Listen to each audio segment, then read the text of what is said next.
2 years ago today, a U.S. Congresswoman survived a mass shooting in Tucson, Arizona that left 6 people dead, including a 9-year-old girl. Gabby Giffords owned a Glock pistol, but now she's taking on the people raging about gun rights for all.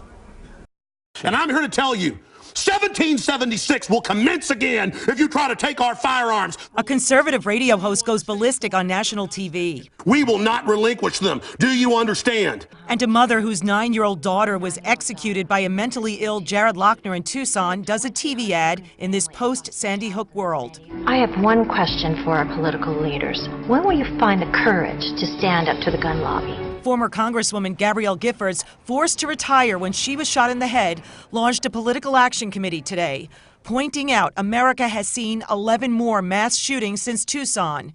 She and her husband, Mark Kelly, wrote a scathing op-ed piece directed at Capitol Hill in USA Today.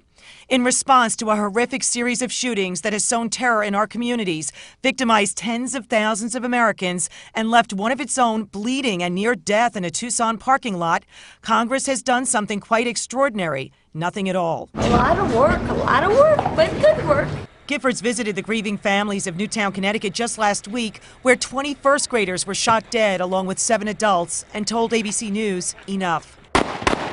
But convincing the millions who own guns that the United States should limit access to assault weapons will still prove to be a difficult task, especially in states like Georgia, where this local sheriff is boycotting one company because it won't sell certain rifles to the general public anymore. The weapons aren't the problem, but we have a mental health crisis in this country. Preliminary hearings are already being held in Colorado in the murder case of James Holmes, accused of slaying 12 moviegoers during a Batman film in Aurora and leaving scores of others with critical injuries. Still, a coalition of gun rights groups used the Tucson anniversary to proclaim January 19th will be Gun Appreciation Day, urging Americans nationwide to go to local gun shows and ranges to show support for the Second Amendment, 2 days before President Obama's second inauguration. And one guy produced a video mocking celebrities who were featured in a gun control ad. Columbine. I like the way you die, boy.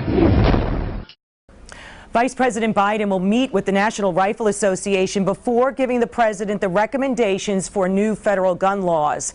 1 week after Sandy Hook, the NRA proposed putting armed officers in every school in America to better safeguard students. I'm Mary Murphy, Pix 11 News.